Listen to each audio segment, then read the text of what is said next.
Kulturno društvo svetega Jurija Konjice je v torek 14. marca 2017 pripravilo drugi postni večer, ki je bil posvečen spominu na dolgoletnega konjiškega župnika in arhidiakona ter častnega občana Slovenskih Konjic Ivana Pajka. Te dni mineva že 10. obletnica njegovega slovesa. Dolgoletni župnik je v mnogih srečanjih z ljudmi zaznamoval svoj čas in kraj. Mnogim prečudovitim spominom nanj je prisluhnila množica ljudi, ki je do zadnjega kotička napolnila prireditveno dvorano. V pogovoru so sodelovali še aktualni konjiški župnik Jože Vogrin, dolgoletni konjiški kaplan Rok Metličar, zadnji konjiški novomašnik Marjan Ristič in župan občine Miran Gorinšek. Dajem besedo našemu aktualnemu arhidiakonu Jožetu Vogrinu in ga sprašujem, Jože, lahko deli z nami, kako si ti kot novomašnik, ker vemo, da so bile Konjice ravno tvoja prva župnija, doživljal pokojnega arhija in kako je bilo, ko si hodil skozi tako imenovano arhijovo šolo, kako si ga doživljal? In gledajte, v to noter, sem jaz kot kaplan vstopil v en taki spontani, lepi svet, ki ga je kateremu on bil, duša, ki je znal te ljudi povezati, svoje sodelavce, z obiskovanjem in z tem, in dedi so vse ihtali, karkoli, s temi obiski, pa tudi z obiski v župnišču, pa gledajte, nedeljske maše, pa tiste stvari, to so vsi prišli, to smo bili vsi skupaj. In to mi je en taki, malo nostalgični spomin in najlepši možni spomin duhovništva, ki sem ga tukaj dobil. In to nekako zmeraj nosim sebi. Da bo čisto anekdoto za prvi dan. Prvi dan, ko sem jaz začel, četrtek smo z Rokom menjala, smo se bolj poslovila, v solzah. In prvi dan je bil prvi petek. In za prvi petek bo kaplan imel zjutraj. Kak sem jaz bil vajen? Pa nas v Jakobu, tam sem jaz bil vajen tako, da zjutraj se gre spovednico, se spoveš ljudi, potem je maša, pri maši je nagovor, ker je prvi petek, po maši se izpostavi in so litanije in blagoslov. In to meni traja uro, Meni je to trajalo uro, ker sem bil navajen, da to pač mora biti tako je nedelja, praznik je to. In pridem gor, pridem na Froštik in kar mi je rekel, mučiš ljudi. Rekel, mučiš ljudi, že prvi dan sem rekel, mučiš ljudi, eno da se jih držal v cerkvi, kaj si darvala. Mučiš ljudi. Se pravi, to je moglo biti 40 minut, maksimum, ne smeš tako naprej. In Rok, kot nekdanji konjiški kaplan, dolgoletni kaplan, pa tudi prijatelj in zaupnik gospoda Pajka, kako si ga ti doživljal kot duhovnika?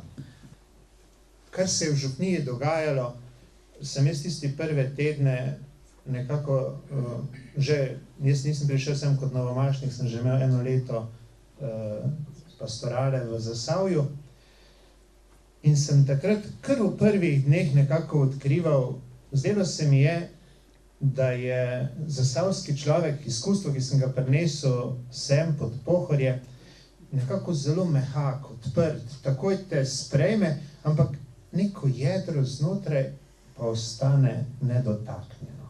In tisto jedro pa ne vstopiš. Ko sem pa arhija doživljal pri teh prvih srečnih, sem pa odkril, da je morda res pohorski človek kot oreh. Pa na zunaj zgleda neka lupina, ampak s pomočjo arhija sem jaz že takoj ujel sredico. In zato se mi zdi, da so bile teh 8 let kaplanske službe od njegovih kaplanov, imam najdaljši staž, na nek način tudi zame, za mojo formacijo, tudi za nadaljno duhovniško pot, mislim, da tisto, kar res iz leta v leto nosim s seboj. Zdaj smo obdelali konjiške kaplane, zdaj imamo še pa, tako je rekel arhi, Marjančka. Marjan, ti si pa bil njegov čisto od malega ven. Pa te vabim, izvoli. Dobro večer, tudi v mojem imenu. Jaz zdaj vstal ne bom, ker pol bodo še samo tisti črni rob tam. Tako, ja.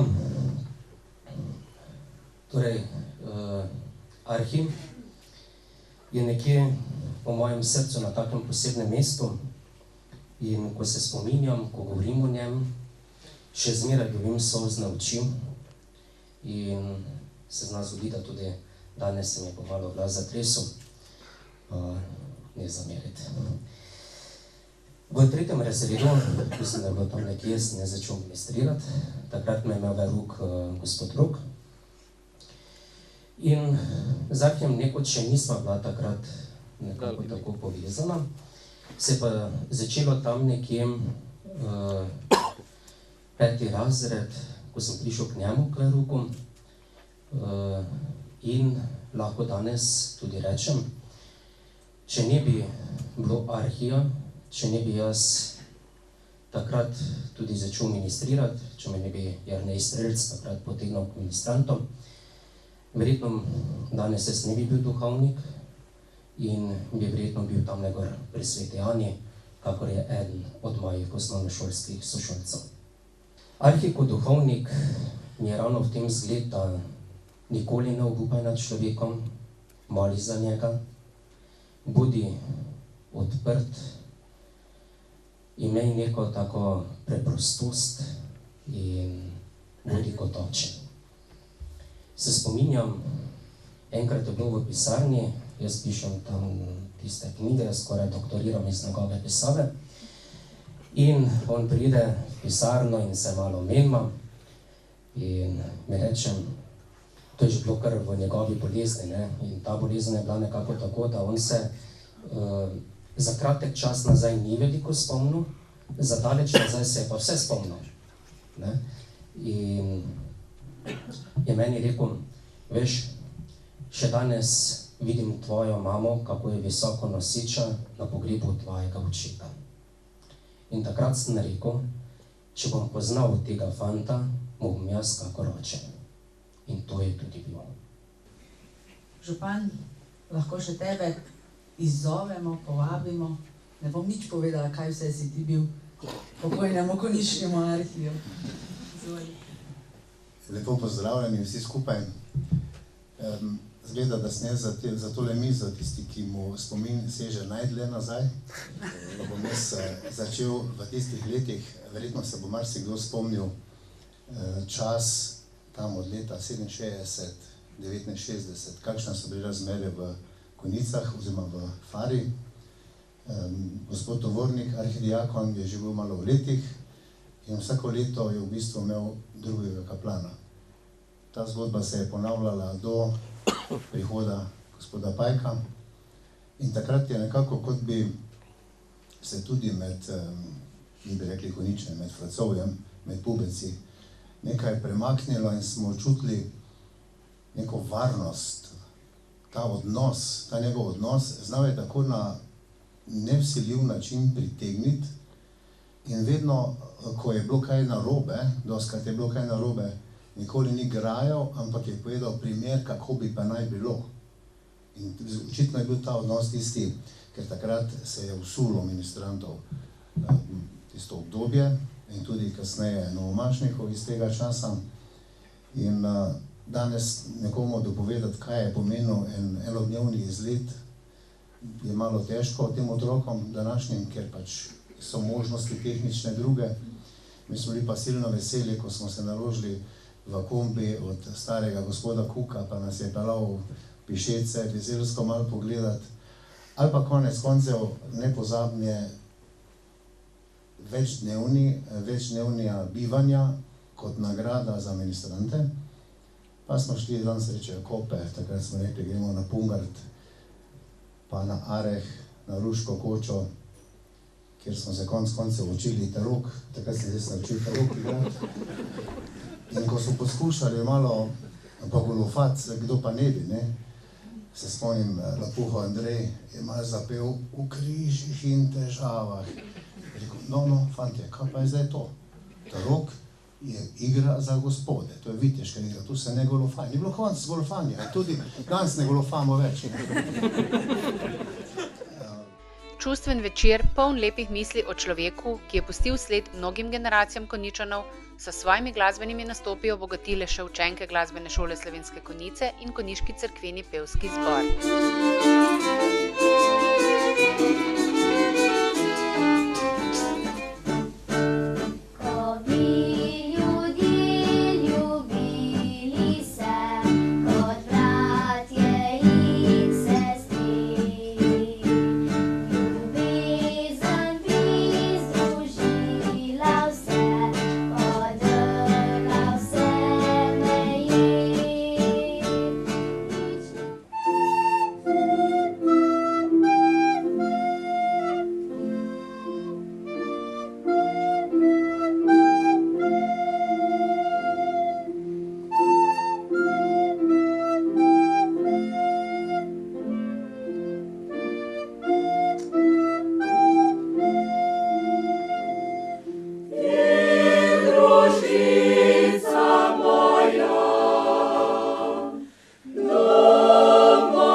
Pogovor, ki sta ga vodila Angelca Mlakar in Jure Levart, je potekal ob izbranih fotografijah iz njegovega življenja.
Kasneje so spomine in skupna doživetja obujali še ob druženju ob domačem kruhu in pesmi.